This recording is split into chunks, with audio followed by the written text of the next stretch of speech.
anak dalam kandungannya tiba-tiba menghilang. Marni berteriak dan merasakan kesedihan yang mendalam. Dia tahu bahwa anak Marep sukses dijadikan tumbal. Namun, Marni nggak bisa ngelakuin apapun. Dia hanya bisa diam karena ulah suaminya yang jahat kepadanya. Dan setelah semua barang ini berhasil Sabit pindahkan, ia dikasih sebuah plastik hitam yang ternyata ketika dibuka, isinya itu duit gepokan yang sangat banyak.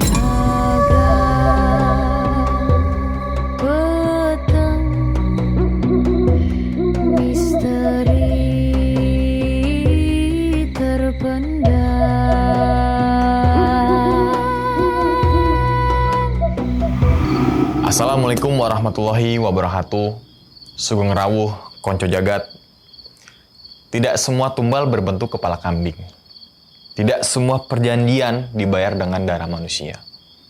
Ada sebagian orang yang percaya bahwa kekuatan terbesar datang dari sesuatu yang belum sempat lahir. Mereka menyebutnya tumbal janin. Pengorbanan yang paling kelam. Perjanjian yang menukar masa depan dengan kejayaan sesaat. Tapi, ini bukan soal cerita. Ini adalah jagat peteng.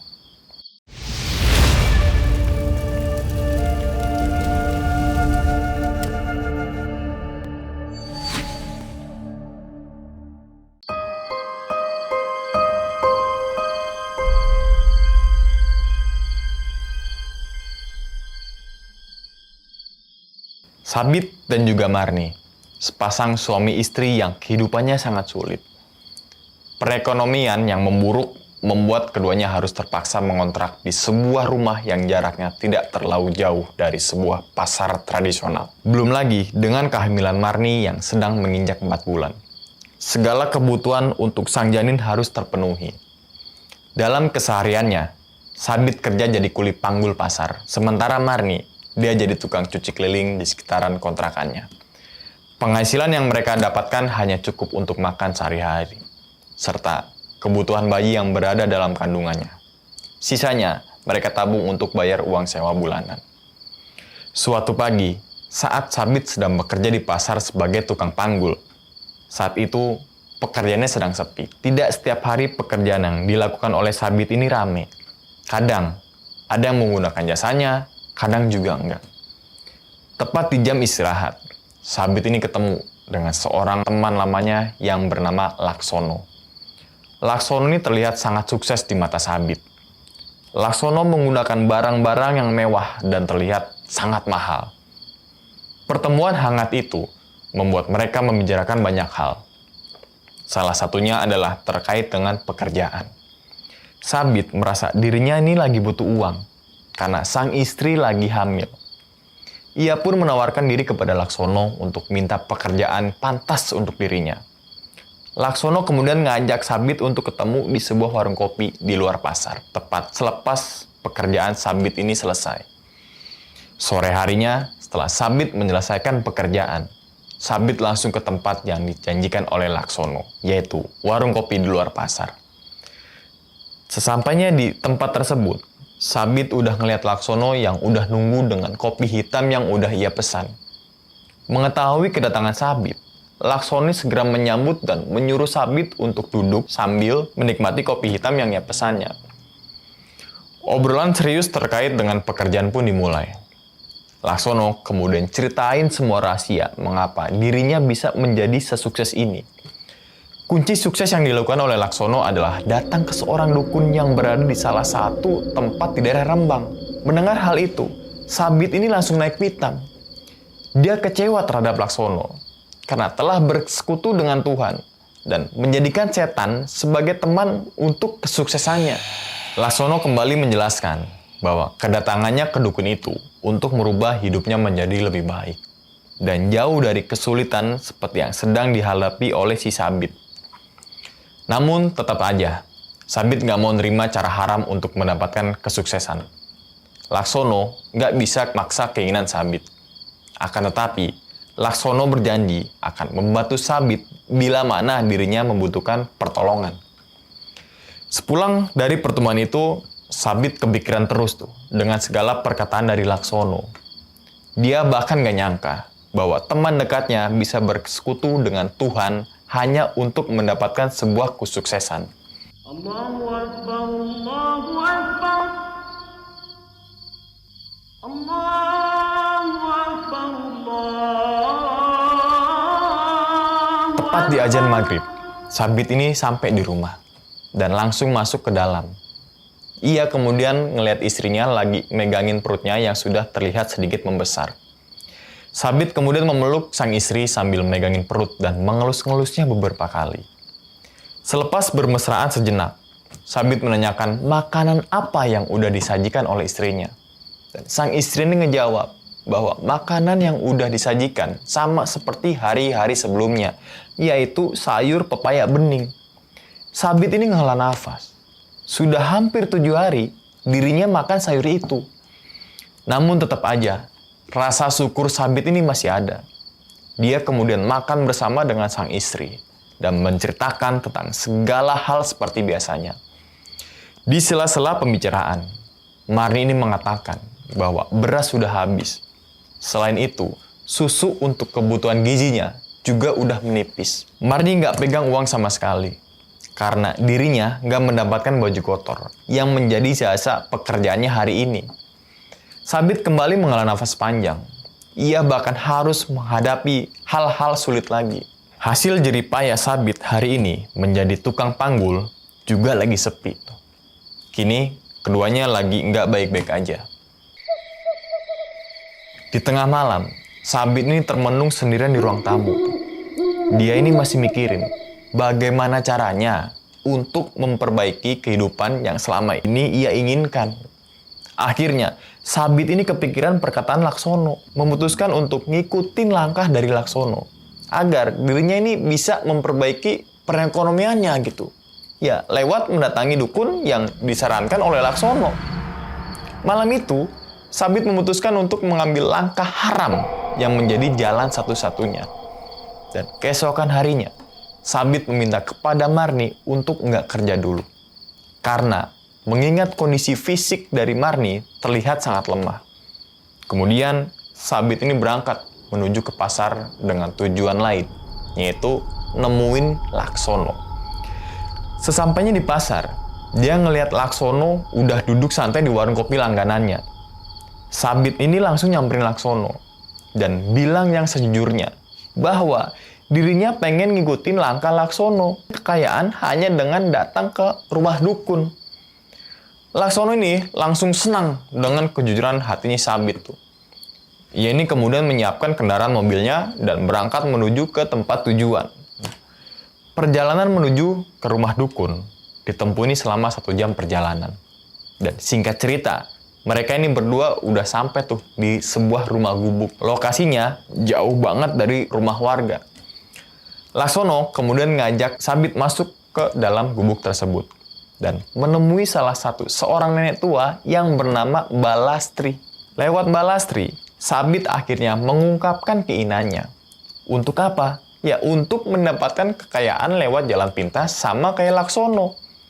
Balastri ini hanya senyum mendengar keinginan dari Sabit. Balastri juga tahu bahwa Sabit lagi di posisi sangat kesulitan ekonomi. Sabit ini punya istri yang lagi hamil. Perekonomiannya lagi kacau balau. Dia harus mikirin gimana semuanya ini seimbang. Dan di situ, Sabit nyeritain apa yang dialami ke Balastri. Kemudian, Balastri memberikan syarat khusus. Yang pertama, Sabit harus pisah ranjang dengan istri sampai usia janin 7 bulan. Yang kedua, Sabit ini harus ngelakuin ritual, yaitu harus siapin kaki kambing, bunga 7 rupa, air kelapa, dan joran kambing yang ditaruh di sebuah bokor sebagai tebusannya. Terus kemudian yang ketiga, Sabit harus mengoleskan perut sang istri dengan minyak khusus setiap hari, sampai minyak yang berada dalam botol tersebut itu habis. Minyak tersebut harus dioleskan ke perut istrinya ketika tertidur pulas. Sabit harus ngelakuin hal tersebut berkali-kali, sampai seluruh minyak yang ada di botol kecil itu habis. Mendengar syarat tersebut, Sabit ini cuma ngangguk. Dan ia kemudian nanya, apa yang terjadi ketika minyak itu dioleskan ke perut istrinya. Balasri kemudian menjelaskan bahwa minyak itu adalah minyak yang dipergunakan untuk menarik jabang bayi yang berada dalam perutnya. Perut dari istri Sabit perlahan akan mengempis. Lalu bayi yang berada dalam kandungannya itu akan hilang. Balasri menyebutnya sebagai tumbal pembarep. Mendengar itu, Sabit langsung kaget. Seolah-olah perlakuannya adalah menumbalkan sang buah hati yang berada dalam kandungannya. Sepulang dari tempat dukun itu, Sabit langsung balik ke rumah. Dan sesampainya di rumah, dia ngeliat istrinya sudah tertidur pulas. Kemudian Sabit ini ngelancarin aksinya. Dia ngolesin perut istrinya dengan minyak yang diberikan oleh dukun tersebut. Sampai akhirnya hal yang tidak terduga terjadi. Sabit ini pergi ke belakang rumah sambil bawa kendi berisi air kembang 7 rupa, 6 ekor kaki kambing yang udah dibakar, kelapa muda, dan juga kemenyan. Setelah udah dibawa ke belakang rumah, Sabit ini makan 6 kaki kambing tersebut. Kemudian minum air kelapa dan mandi pakai air kembang 7 rupa itu. Semenjak Sabit melakukan ritual, Marni seringkali didatangi oleh sosok wanita. Sosok itu pakai gaun berwarna putih kecoklatan, dengan raut wajah yang sangat mengerikan. Sosok tersebut datang tepat di tengah malam, sambil megang perut Marni yang udah sedikit buncit. Terkadang, Marni juga ngedengar suara dari sosok wanita tersebut. Getih pembarep, getih wangi. Di bulan pertama kehamilannya, Marni mulai merasakan sesuatu nggak beres dengan tidurnya. Awalnya, ia hanya mengira itu sekedar ketidaknyamanan wajar, karena ya tadi perubahan hormon. Ia sering bangun lebih cepat daripada biasanya. Kadang jam 2, kadang menjelang subuh, dan dengan perasaan seperti ada seorang yang lagi ngeliatin dari jarak dekat. Namun, malam-malam berikutnya mulai berubah jadi sesuatu yang jauh lebih mengerikan. Marni ini bangun karena ngedengar suara napas tipis, seperti hembusan seorang yang lagi nahan ketawa. Dan saat ngebuka mata, ia ngelihat siluet sosok wanita lagi duduk di ujung ranjang. Sosok ini badannya sedikit membungkuk, dan tangan kanannya bergerak ke arah Marni. Karena hal itu, Marni ini langsung nyipitin matanya tuh. Ia ngelihat sesuatu yang bikin seluruh tubuhnya ini membeku. Kukunya itu panjang hampir setengah lengan, bentuknya tuh runcing seperti tulang yang dikikir tajam, dan ujung kukunya ini melengkung aneh, seperti cakar binatang yang dipaksa tumbuh dari tangan manusia gitu. Dan wanita ini mengelus-ngelus perutnya si Marni. Pelan, pelan, dan sangat pelan. Seolah-olah mengusap sesuatu yang sangat berharga. Marni ini menjerit dan langsung nyalain lampu kamar. Kemudian, sosok itu menghilang dan menyisakan bau anyir seperti darah yang mengering. Malam berikutnya, Marni ini kebangun lagi karena selimutnya perlahan ketarik ke bawah. Ia ini meraba-raba mencari ujung selimut itu sambil manggil suaminya tuh. Tapi suaminya tertidur pulas dan enggan bangun sama sekali. Dan ketika Marni ini bangun, dari samping ranjang ada tangan pucat muncul pelan-pelan tuh.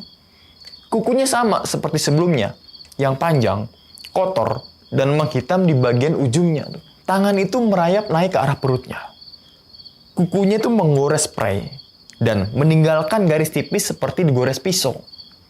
Marni spontan nendang tangan itu, duah, dan tangan tersebut menghilang. Tapi permukaan spray kini penuh dengan bekas goresan. Di malam berikutnya, Marni kebangun lagi karena ada suara bisikan. Anakku, anakku. Mendengar suara itu, Marni langsung bangun dan melihat ke arah samping. Dan ternyata ada sosok wanita lagi duduk di sisi ranjang. Rambutnya ini panjang, kusut, nutupin sebagian wajahnya, dan gaunnya ini robek dan juga basah di bagian bawah, seperti kayak baru diangkat dari tanah berlumpur. Kali ini, sosok tersebut ngelihat ke arah Marni. Gerakannya itu sangat lambat. Seperti tulang lehernya tuh hampir nggak mampu bergerak gitu. Dan ketika wajahnya kelihatan, Marni langsung nahan napas. Mata sosok itu kosong. Kedua bola matanya ditutupi selaput keputihan retak-retak. Wajah ini pucat membiru. Dan sementara bibir ini robek sampai ke pipi. Namun, yang paling menakutkan adalah wanita ini senyum sambil ngelus Marni dengan kukunya. Anak ini untukku.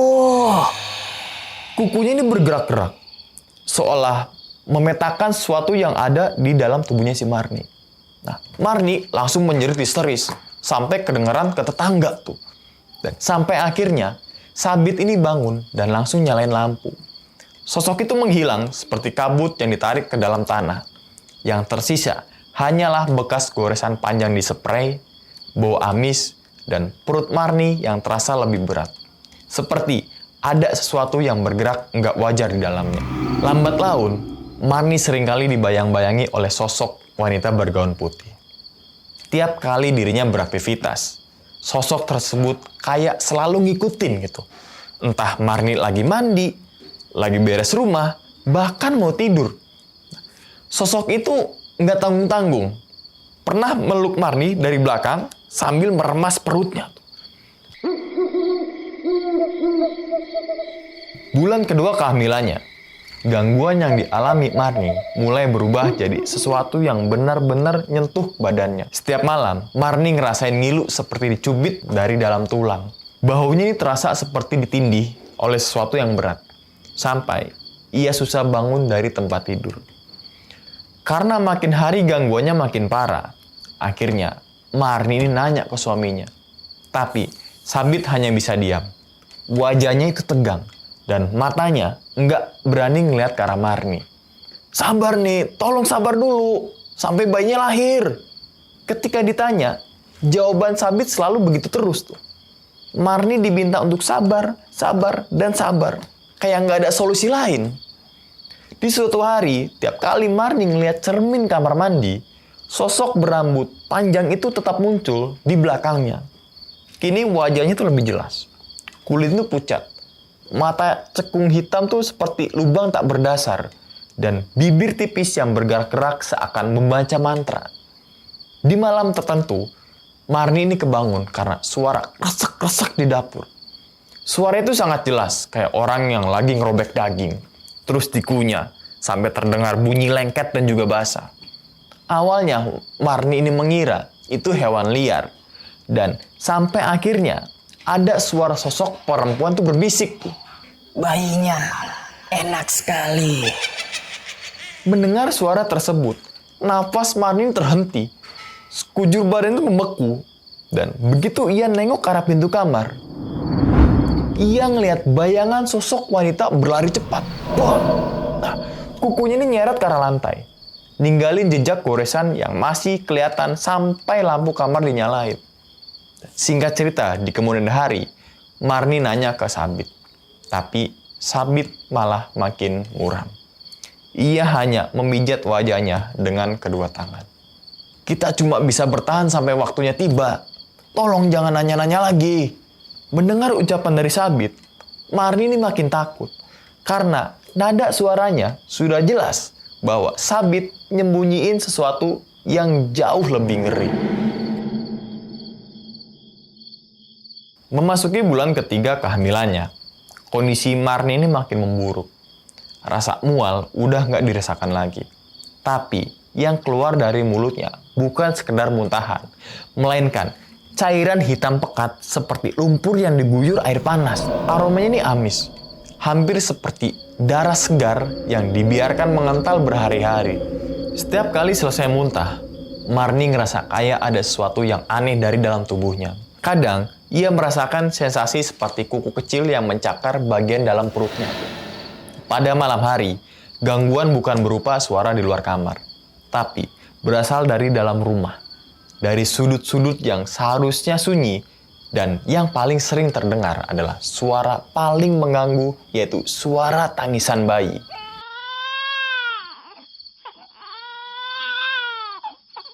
Setiap kali tangisan itu muncul, Marni memaksakan dirinya untuk memeriksanya meski tubuhnya gemetar sampai ke lutut.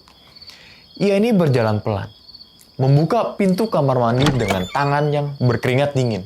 Dan yang Marni lihat membuat jantungnya seperti berhenti sejenak. Ternyata ada sosok wanita berdiri membelakanginya. Rambutnya panjang, nutupin wajahnya.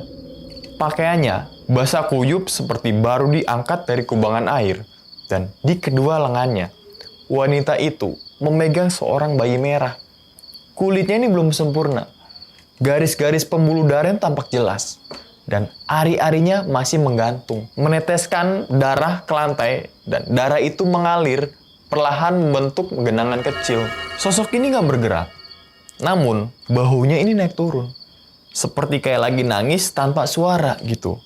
Dan saat Marni pengen nutup pintu dan mau mundur, tiba-tiba sosok ini lihat ke arah Marni. Tapi badannya itu nggak ikut berputar gitu. Cuma kepalanya aja yang berputar ke belakang. Dan menunjukkan wajah pucat dan bibir pecah-pecah yang terbuka seperti sedang tersenyum. Tangisan bayi langsung berubah menjadi suara rengekan yang lebih dalam seperti suara bayi yang dicekik. Pada bulan keempat, gangguannya makin parah. Marni kembali muntah disertai gumpalan-gumpalan kayak rambut. Bahkan, kadang ada serpihan kuku kecil. Dan setiap kali Marni ngeliat itu, ia hampir pingsan. Dan sementara Sabit cuma bisa memeluk dan wajahnya ini semakin pucat dan juga ketakutan. Karena di setiap kali Marni mau muntah, Sabit ngeliat bayangan sosok itu berdiri di ujung ruangan sambil gendong bayi. Sebentar lagi, gantian yang punya. Di usia kehamilan 5 bulan, Sabit udah bilang ke Marni bahwa dirinya akan melakukan pisah ranjang agar dirinya bisa fokus menunaikan perjanjian yang sudah dikaitkan olehnya. Bukan hanya itu saja, pisah ranjang yang harus dilakukan oleh Sabit juga menjadi syarat utama dari ritual yang dijalankan olehnya. Pikir Marni, pisah ranjang yang dilakukan oleh Sabit cuma beberapa hari aja. Namun ternyata, Sabit harus ngelakuin itu sampai bulan ke-7. Itu berarti, ada 3 bulan lamanya mereka berdua enggak tidur bersama. Sabit cukup sedih dan kasihan ngelihat istrinya. Kadang nahan rasa sakit di tiap malam. Namun apa daya, dia harus ngelakuin ini biar semuanya benar-benar terselesaikan. Marni kini tidur sendirian. Dan setiap malam, ia ngerasain ranjangnya tuh ngelengkung. Kayak ada seorang yang ikut tidur di sisi kiri. Ranjang ini bergerak pelan, lalu berhenti.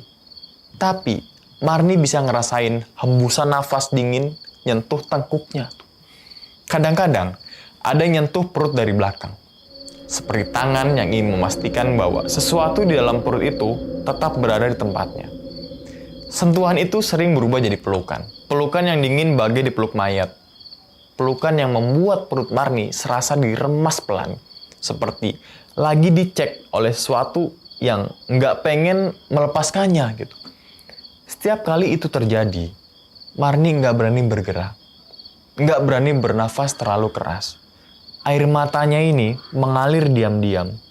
Seringkali ia mendengar bisikan tepat di belakang telinganya. Bayimu adalah milikku juga.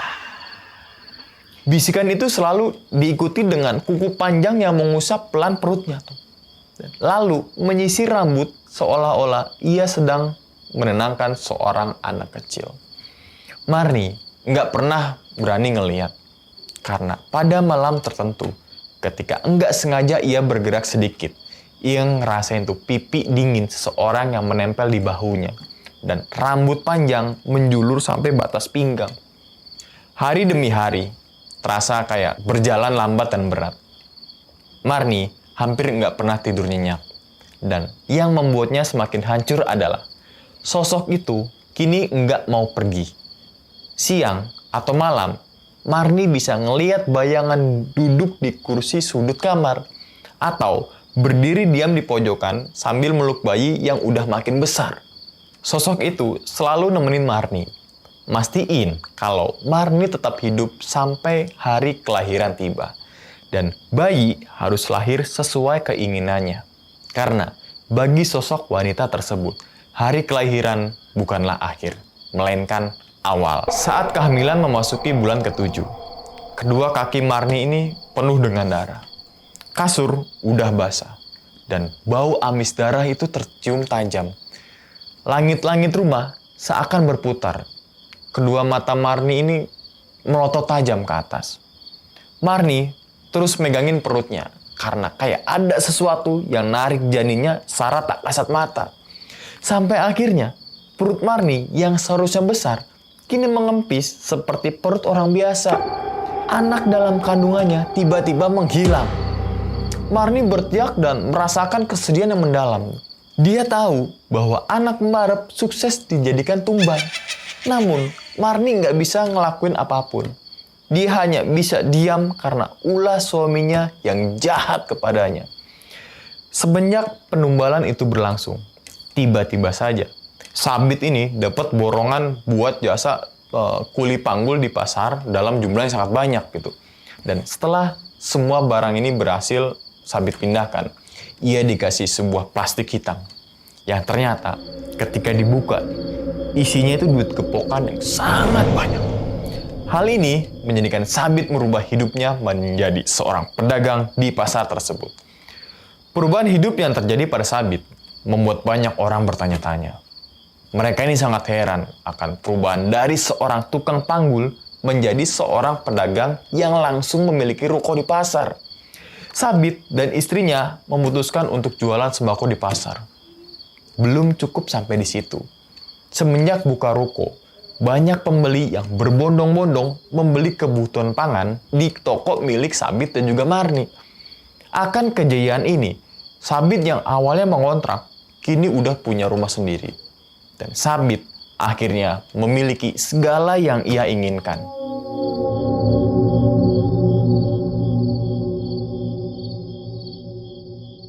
Enam bulan setelahnya, dia juga punya kendaraan mobil mewah. Tentu saja, keberhasilan ini bukanlah sebuah keberhasilan akan usaha dan juga jerih payah, melainkan keberhasilan yang ia dapatkan karena bantuan dari setan. Selama dalam kurun waktu 6 bulan lamanya, Sabit kemudian pengen punya keturunan. Dan keinginan Sabit disetujui oleh Marni istrinya. Dan benar aja, hanya dalam kurun waktu 2 bulan, Marni kembali hamil. Kali ini, Sabit pengen hidup secara normal. Akan tetapi, sesuatu yang udah lama nunggu jabang bayi kembali hadir tuh. Di luar, Sabit ini selalu senyum. Tapi di dalam rumah, ia hidup bersama sesuatu yang gak mau pergi. Karena setiap keberuntungan yang ia dapat adalah hutang. Dan setiap hutang pasti ditagih. Sosok wanita yang jadi bagian dari ritual tumbal gak pernah ngebiarin Sabit lupa apa yang ia janjikan. Yaitu jabang bayi yang dikandung si Marni. Itu harga yang harus dibayar. Ketika waktunya makin dekat, teror pun mulai berubah bentuk. Gak lagi sekedar bisikan, bayangan, atau mimpi buruk. Tapi serangan-serangan yang pengen hancurin badan dan juga pikiran Sabit. Teror pertama datang saat Sabit ini tidur setelah pulang berjualan. Ia ngerasa ini dadanya sesek. Seperti ada yang neken paru-parunya dari dalam gitu. Ketika ia buka mata, di sebuah ruangan gelap. Tapi Sabit masih bisa ngelihat ada 2 tangan pucat yang neken lehernya. Itu bukan tangan manusia. Jari ini panjang, kurus, dan dingin seperti besi yang disimpan berhari di ruangan beku. Sabit ini berontak. Ia berusaha nendang, mukul, gigit. Tapi tangannya seperti diikat sama kekuatan yang gak kelihatan. Sosok wanita tersebut berada tepat di atas badannya Sabit. Jangan lupa janjimu. Teror kedua datang pada malam berikutnya. Ketika Sabit mau tidur di ruang tamu. Berharap sosok itu enggak ngikutin lagi. Tapi begitu ia menjemin matanya, Sabit ini ngerasa ada yang neken di bagian kakinya. Tekanan itu naik perlahan. Kayak ada sesuatu yang merayap naik ke dalam tubuhnya. Dari kaki, perut, hingga akhirnya berhenti dada. Sabit langsung ngebuka matanya tuh. Dan yang ia lihat adalah ada sesuatu yang lagi duduk di dadanya, menindih hingga membuat susah buat nafas. Tubuh sosok ini bongkok, kayak patah di beberapa bagian, seperti mayat yang dipaksa bergerak lagi. Dan rambutnya nutupin seluruh wajahnya. Kekayaanmu semuanya karena aku. Bayi itu harus kau serahkan. Kalau tidak, kau aku ambil duluan. Setelah itu, beban di dadanya itu hilang. Namun, rasa sakitnya masih Sabit rasakan berminggu-minggu dan meninggalkan memar berbentuk dua lutut yang menekan dadanya. Sabit ini mulai takut untuk tidur lagi. Akhirnya, ia bergadang berhari-hari. Namun, justru teror ini datang saat ia terjaga. Suatu sore, ketika Sabit membungkuk untuk cuci muka, dua tangan ini muncul dari belakang dan langsung mencengkram kepalanya begitu kuat. Tangan itu mencengkram kulit kepalanya, menarik rambutnya, hingga kepala Sabit terasa seperti akan sobek. Kuku-kuku itu menancap, menembus kulit, membuat darah ini mengalir ke wajahnya. Sabit ini teriak kesakitan, tapi tangan itu justru menekan lebih dalam. Dan dalam pantulan kaca, Sabit ngeliat ada sosok wanita berwajah pucat, matanya hitam legam sambil ngeliat tajam ke arah Sabit. Pada saat itu, Sabit ini teriak sekenceng-kencengnya, sampai suara ini hilang.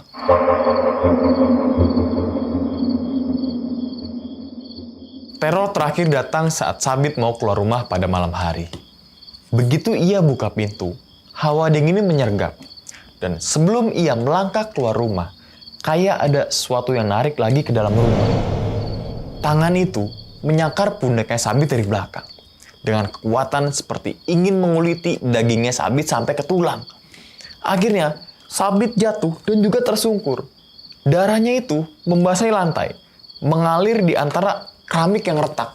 Dan sosok itu berdiri di ambang pintu. Tubuhnya ini menunduk. Rambutnya tuh hampir menyapu lantai. Dan wajahnya muncul dari balik rambut sambil senyum robek melebar. Waktunya hampir tiba. Jangan beraninya menipu aku. Pundak Sabit kini penuh dengan luka panjang dan juga robek dalam. Dan setiap kali darahnya menetes, ia sadar bahwa dirinya nggak punya pilihan lagi. Ia bisa kaya atau ia bisa selamat. Tapi nggak mungkin keduanya. Karena sosok itu udah datang untuk menagih janji. Malam berikutnya, sosok ini nggak ngincar Sabit. Melainkan istrinya yang bernama si Marni. Saat itu, Marni lagi tidur. Sabit ini ngeliat ada bayangan samar-samar. Dan benar aja, sosok tersebut muncul lagi sambil ngelus-ngelus si Marni. Saat itu, Sabit langsung bangun dan ngeliat secara jelas bahwa baju di bagian perut Marni udah kebuka. Sabit ini mulai ketakutan. Dia nggak tahu apa yang harus diperbuat selain begadang sampai pagi. Dan di keesokan harinya, Sabit nemui teman lamanya yaitu Laksono. Di pertemuan ini, Sabit berterus terang bahwa kehamilan anak keduanya didatangi lagi oleh sosok pengambil janin. Laksono kemudian menjelaskan bahwa sosok itu akan terus datang, manakala Marni terus-terusan mengandung. Itu artinya nggak ada batasan untuk nggak dijadikan tumbal-tumbal berikutnya. Mendengar itu, Sabit ini kaget. Ternyata, Laksono juga nggak punya anak sejak pertama kali dia menumbalkan anak pertamanya. Dan kalau dia sampai punya anak dan lahir, maka semua kekayaannya akan sirna. Mengetahui hal itu, Sabit berusaha buat cari jalan keluar sendiri. Dia harus nyelamatin anak keduanya, biar nggak dijadikan tumbal berikutnya. Namun, dia juga nggak pengen hidup melarat seperti dulu.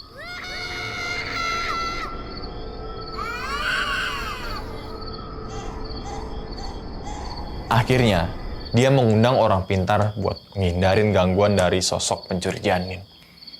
Orang pintar itu menyarankan kepada Sabit untuk melakukan sebuah tradisi yang dinamakan dengan Genteng Sumeser.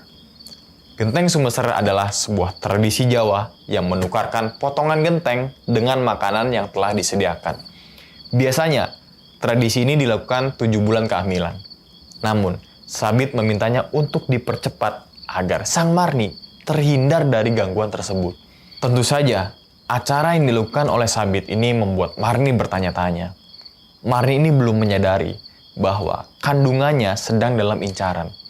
Sabit juga sengaja merahasiakan bahwa kematian anak pertamanya itu oleh karena perbuatannya sendiri. Mau tidak mau, acara itu harus dilakukan. Di depan rumah Sabit dan Marni, mereka melakukan tradisi genteng Sumeser. Banyak para warga yang antusias dengan acara tersebut. Mereka ini buru-buru menukarkan potongan genteng dengan makanan yang telah disediakan oleh Sabit dan juga si Marni. Selepas acara tersebut, Sabit ini masih memantau Marni di malam hari. Dia nggak mau kalau Marni berada di bawah ancaman dari sosok pencuri janin. Namun siapa sangka, sosok itu datang dengan amarah yang benar-benar memuncak. Malam itu, udara ini terasa panas. Seperti sesuatu yang nggak kelihatan lagi neken dari segala arah. Kemudian, angin ini berhenti. Suara jangkrik ini lenyap. Dan Marni yang lagi duduk di ruang tamu, tiba-tiba nyium bau amis darah dari arah dapur. Sabit yang menyadari hawa ganjil itu langsung berdiri tuh. Dia datang lagi! Lemari kayu di sudut dapur tiba-tiba keangkat sendiri. Lalu terlempar ke arah dinding. Brak! Dan seolah-olah didorong oleh tangan raksasa. Piring-piring berterbangan, melayang di udara sebelum pecah berkeping-keping seperti hujan kaca. TV di ruang tamu itu nyala sendiri dan menampilkan layar penuh bayangan hitam berwajah perempuan dengan mulut yang sobek. Mas, dia marah. Saat itu, Sabit langsung mundur sampai badannya nempel ke dinding. Dan di tengah ruangan, sosok itu mulai tampak jelas. Wanita ini berambut kusut. Wajahnya itu pucat dengan mata merah membengkak. Perutnya yang sobek seolah pernah mengandung namun diambil paksa. Dia melotot ke arah Sabit, menggeram seperti binatang yang terluka. Dan tiba-tiba dari arah dapur, wajan-wajan ini melayang dan menghantam lantai. Kursi ini meluncur sendiri membentur meja. Dan tirai jendela berkibar kencang meski enggak kena angin. Semua benda yang disentuh sosok itu bergetar dan juga terjungkal. Mereka berdua langsung lari keluar rumah. Tapi nggak berhasil karena pintu depan itu langsung nutup dan seakan-akan ada yang ngunci. Saat itu, Sabit nelpon Pak Ustadz Ali yang kebetulan rumahnya nggak jauh dari sana. Dan setelah 5 menit, Ustadz itu datang bersama beberapa warga yang penasaran. Namun begitu Pak Ustadz sampai di halaman rumah Sabit, Ustadz Ali ini langsung kaget karena lihat bayangan sosok perempuan berdiri di balik jendela ruang tamu sambil menggosok perut yang hancur seperti sedang mencari sesuatu yang pernah dimiliki. Astagfirullahaladzim, ada sesuatu yang sangat parah di dalam rumah ini. Tolong Ustadz, dia mau anakku. Dia mau mengambil kembali jabang bayi. Baik, kita masuk semuanya. Gak boleh sendiri. Setelah itu, lebih dari 8 warga ini ikut. Masing-masing megang senter dan juga kayu tuh. Dan begitu pintu dobrak, bau amis darah langsung tercium. Seolah-olah ada hewan tubuh besar yang baru aja disembelih. Perabotan ini berserakan. Kaca ini pecah di mana-mana. Ruangan tuh kayak terasa berdenyut bernafas, seperti ada makhluk besar yang sedang menekan dari dalam dinding. Allahu Akbar. Ayo azankan tiap sudut rumah. Mendengar perintah dari Ustadz, warga ini langsung nyebar ke beberapa sudut rumah. Azan ini berkumandang dari ruang tamu, dapur, kamar tidur Marni, hingga kamar mandi yang lampunya berkedip-kedip. Saat kalimat Allahu Akbar menggema, sosok wanita itu muncul lagi di sudut ruang tamu. Rambutnya terjuntai sampai ke lantai. Matanya melotot seperti marah. Mulutnya kebuka lebar dan ngeluarin suara kayak angin yang lagi menjerit. Namun setiap kali azan diperdengarkan, tubuhnya itu bergetar, memucat, lalu memudar, seperti kabut yang ditiup angin panas.